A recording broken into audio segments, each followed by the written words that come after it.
આજે વૈશાખ સુદ 12 છે, મંગળવાર છે, તારીખ 28/4/2026 વર્ષ છે। શ્રીજી મહારાજે આ વચનામૃતમાં રૂડી વાતો કરી છે। મહારાજ કે પ્રસંગ એવો છે, બે રીતે મહારાજે વાત કરી કે લોકો કે ભગવાન બહુ મોટો આશ્ચર્ય દેખાડે તો મોટો સમાસ વધારે સમાસ થાય। મહારાજ કેમ નહીં મેળ બેસે? ઘણીવાર ઊંધી ભ્રાંતિ થઈ જાય। ભગવાન જો જીવને આશ્ચર્ય દેખાડે અને વધારે આશ્ચર્ય દેખાડે તો ભૂતની કે પ્રેતની ભ્રાંતિ થઈ જાય કે ભૂત હશે કે શું, એવી ભ્રાંતિ થઈ જાય। એટલે એના માટે મહારાજે સજાતીપણું રાખ્યું છે કે સજાતીપણાથી એક પ્રસંગ આ કે જીવને ભ્રમી ના જાય, ભગવાન જેવા છે તેવા અહીંયા આવે તો જીવની ગતિ ક્યાં પહોંચે, જીવની ગતિ ક્યાં થાય, જીવ એને કેવી રીતે નીકળે? ન તો વાંચો નિવર્તન તે અપ્યાપ્રમણ શાસ એવું તો લખ્યું છે કે મનેન્દ્રિયો કોઈ ભગવાન સુધી પહોંચતા જ નથી। ભગવાન પોતાનું જેવું છે સેવું સ્વરૂપ તો અક્ષરના મુક્ત સ્થાન કરી શકે, બાકી આપણે તાકાત નથી કે મુક્તને એ સ્વરૂપને સ્થાન કરી શકીએ, શક્ય નથી, ન બની શકે, કોઈ દિવસ ન બની શકે। જતો વાંચો નિવર્તન તે અપ્રાપ મનસા સહ એ પહોંચી ન વળાય। આવું છે। ત્યારે એક પ્રસંગ લખ્યો છે, ગોપીનાથ બાલમુકુંદ સ્વામીના શિષ્ય ગોપીનાથ સ્વામી હતા, પૂર્ણ ગોપીનાથજી। એને આ જે ગુણાતીતની વાતો છે ને એ કોઈ દિવસ વાંચવા ના દે કે આમાં તો બધું ઊંધું ઊંધું લખ્યું છે। સર્વોપરીને અવતારના અવતારીને કારણના કારણે સર્વના નિયંતાને સર્વના વ્યાપકને આવું બધું લખ્યું છે, વાંચવું નહીં। એના ગુરુ ધર્મજીવન સ્વામી હતા, પણ એ છોડે નહીં, એ ગુણાતીતાન સ્વામી વાતો વાંચ્યા જ કરે, વાંચે એને મહા આનંદ આવે। ને ધર્મજીવન સ્વામી ધર્મ સ્વરૂપ બે સંતો, ધર્મજીવન સ્વામી પંડિત હતા, ધર્મ સ્વરૂપ સાદાશીના સુગુરુ, એ વાંચ્યા કરે। હું એટલા માટે કહું છું કે જો એક સામાન્ય રીતે માણસ આ રીતે આવે તો એ શાન કરવા તૈયાર નથી। પછી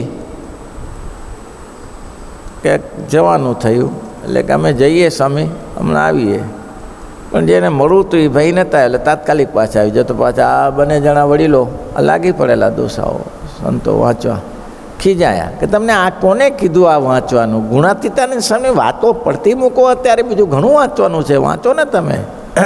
ભલે ગુરુ સરળ હતા, ભલે। પછી રાત્રિના સમયે એમ કે હું ગુરુને આ રીતે કહું છું એ સારું તો નથી એમ, ગુરુને વિશે તો ગુરુ છે ગમે તેમ કરીને। પછી એને કે છે શું આ જરૂરી છે, કોઈનો વિરોધ કરતાં પહેલાં એને પંઠન પાઠન કરવું જરૂરી છે, જોઈ લેવું જોઈએ કે છે શું। પછી સાંજે દીવાને અંજવાળે પગ લંબાવીને વાંચવા બેઠા। વાંચતા એને સારું લાગ્યું, કારણ કે સર્વોપરીની વાતો ચોથા પ્રકરણમાં છે, બીજા ત્રીજામાં કાંઈ વાતો નથી, જનરલ વાતો છે। તો બહુ સરસ લાગ્યું કે આ તો વેદાંતની વાતો છે બધી, ખોટો વિરોધ કરું છું, મને કંઈ અર્થ નથી વિરોધનો, પણ ચોથા પ્રકારમાં સર્વોપરીની નિષ્ઠાની વાતો આવે, બાકી તો બધી વિચાર કરતાં સૂઈ ગયા, ઊંઘ આવી ગઈ, આમ હાથમાં ચોપડો છાતી ઉપર પડી ગયો। અને ત્યાં બાલમુકુંદ સ્વામી, ધર્મસ્વરૂપ સ્વામી અને ધર્મજીવન સ્વામી સપનામાં દેખાણા।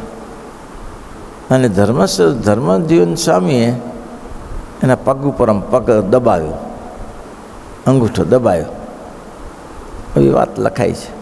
એટલે તરત જાગ્યા તો એ સામે હતા, ત્રણેય સંતો સપનામાં આવ્યા, એ સામે હતા, ગભરાઈ ગયા, બોલો। હવે એને સંતો એને સપનામાં દેખાણા હતા, અને આ બધા સંતો વિદ્યમાન હતા પાછા। બાલમુકુંદ સ્વામી, ધર્મજીવન ધર્મસ્વરૂપ સ્વામી વિરોધ વિદ્યમાન હતા। હવે એને ખબર છે કે આ સંતો તો છે જ અત્યારે, તોય એને દર્શન આપ્યું, ભગવાનની કૃપાથી થાય, તોય ગભરાઈ ગયા।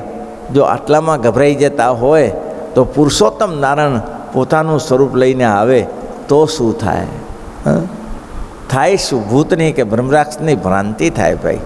એટલે મહારાજ કંઈ સારું નથી ભાઈ, હારે એટલા માટે એમ કીધું કે કુંતાજી પાસે સૂર્યનારાયણ આવ્યા ત્યારે પોતે આકાશમાં નહોતા, તો કે હતા ને, તો એ તેજ નહોતું, તો કે હતું ને, તો અહીંયા કને મનુષ્ય રૂપે કેમ આવ્યા? જો કે મનુષ્ય સ્વરૂપે આવ્યા તો અંગસંગનું સુખ મળ્યું, એના થકી કર્ણરૂપી ઘર ભરાયો. જાદવ સતરાજી પાસે સૂર્યનારાયણ આવતા હતા, એને પસંદ થઈને સેમંતક મણી આપેલો, અને એ પણ મનુષ્ય રૂપે થઈને આવતા. કેમ જેવા છે એવા આકાશમાંથી નીચે આવે તો એને અંગસંગનું સુખ મળી શકે નહીં, વાતચીત ના કરી શકાય નહીં આગળ. ક્યાં પુરુષોત્તમ નારાયણને ક્યાં જીવ, એ તો અક્ષર મોક્ત સિવાય કોઈ સહન ન કરી શકે. એના માટે જ હોય છે. એક વાત આ મહારાજે કરી કે ભગવાન એટલે, અને બીજી બાબત છે કે સજાતી સિવાય હેત નહીં થતું. સજાતી સિવાય હેત નથી થતું. મેં કાલે કહ્યું હતું ને, સિંહ સિંહ ભેળા જ બેસે, મૃગલા ભેગા ના બેસે, ગાયો ગાયો ભેગી જ બેસે, એ ભેંસો ભેગી ના બેસે. ટોળું એનું જ હોય અને ભેંસો ભેંસો. જુઓ તો ખરા, પશુ પક્ષીમાં સજાતીપણું છે તો માણસને વિજાતીપણું કેમ પોસાય? કયો, માણસ એમ વિજાતીપણું કરવા જાય તો જીવને કેમ પોસાય? પોસાય જ નહીં. એટલે મહારાજ કે સજાતીય થઈએ છીએ, અને સજાતી થઈને સુખ આપીએ છીએ તો જે અમારું સુખ લઈ શકે, વાતો સાંભળી શકે, કીર્તનો સાંભળી શકે. બાકી જેવું છે તેવું જો જોવા જઈએ તો સુખ થાય નહીં, કેટલાને ભ્રાંતિ થઈ જાય. આરસી ઘાંચીની વાત કરી, શું થયું? આરસી ઘાંચીને થયું શું? માણસ જેવામાંથી બદલીને ખાલી અહીંથી અહીં કૂવામાંથી મેઘપુરા કૂવામાં કાઢ્યો, ભાગ્યો ને ત્યાંથી ઊભો રહ્યો ત્યાંથી. સહેજ વિજાતીપણું આવ્યું તો ભૃતની ભાંતિ કરી અને ભાગ્યો. એટલે મહારાજ કે શક્ય નથી, એ શક્ય નથી. પણ ઘણીવાર એવું બને છે, મહારાજ કહે છે એવું બની જાય છે. કોઈ કાર્યમાં ઉતાવળા થઈ જાય ત્યારે પોતાનું આશ્ચર્ય બતાવી દેતા હોય છે. બતાવવું નથી પણ થઈ જતું હોય છે. આશ્ચર્ય બતાવવાની ઈચ્છા નથી, એ તો ઢાંકીને જ રાખે છે, છુપાવીને જ રાખે છે. એ તો આશ્ચર્ય છુપાવીને જ રાખે છે, અને આશ્ચર્ય બતાવવું નથી. તો કોઈ બાબતમાં ઉતાવળા થઈ જાય ત્યારે આશ્ચર્ય સામે દેખાતું હોય છે. એના બે દ્રષ્ટાંતો દીધા. ક્યારેક તો ભગવાન અકસ્માતે દર્શન આપી દે છે, અને ક્યારેક તો ભગવાન ભક્ત ઉપર કૃપા કરીને દર્શન આપે. બે વસ્તુ છે. કાં તો ભગવાન કૃપા કરીને દર્શન આપે છે કે એ જીવને મારું દર્શન થાવ, કેવી રીતે એની ક્ષમતા હોય તો, એ જીવને સહન કરવાની તાકાત હોય તો ભગવાન એનું પોતાનું દર્શન આપે છે. એક બાબત આપણે જાણ્યું કે મેં સિદ્ધાનંદ સ્વામીની વાત કરી તે આધારાનંદ સ્વામીની. મહારાજ કે સંતોએ પૂછ્યું કે મહારાજ, ભગવાનના સ્વરૂપમાં કોટી કોટી સૂર્ય જેવું તેજ છે તો એ ભગવાન બતાવતા કેમ નથી? મહારાજ કે નથી બતાવતા, એમાં શાંતિ છે. પણ કોઈને જોવું હોય તો બતાવીએ, પણ મજા નહીં આવે, સુખ નહીં થાય. તમને જોવાની ઈચ્છા હોય કોઈકને તો બતાવીએ, પણ સુખ નહીં થાય. તેજ જ ખાલી, પોતે તો નહીં, પાછા પોતાનું તેજ બતાવીએ. ત્યારે બધાય સંતોએ કહ્યું કે રહેવા દો, પણ આધારાનંદ સ્વામી કે ના, મારે જોવું છે, મારે જોવું છે. સ્વામી રહેવા દો, આમાં કંઈ લાભ નથી. એ સ્વરૂપ જોવાનું, અમારું તેજસ્વી સ્વરૂપ જોવાની લાભ નથી, રહેવા દો. ના, મારે જ જોવું છે, આગ્રહ કર્યો. અને મહારાજે પોતાનું જેવું છે તેવું તેજ દેખાડ્યું. થયું શું? ઓહો ઓહો, ગયું, છટકી ગયું. 3 મહિને ઠેકાણું પડ્યું. તે બહુ થાય. એટલે મહારાજ કંઈ યારી વસ્તુ નથી, વિચારીને કામ કરો, જે કરો છો એ. એટલું સરળ નથી કે થઈ શકે. એના કરતાં મહારાજ જેવા આવે. આગળ પ્રશ્ન ભગવદાનંદ પૂછાયો કે તમે ભગવાન છો, ભગવાન છો, કારણ કે આગળ કહી દીધું માણસની જેમ આવે છો તો માણસની જેમ જ રહેશે. તો તમે ભગવાન છો તો તમે તો એમ કહો ભગવાન જે અમારું જ કર્યું થાય છે, અમારું જ ધાર્યું થાય છે.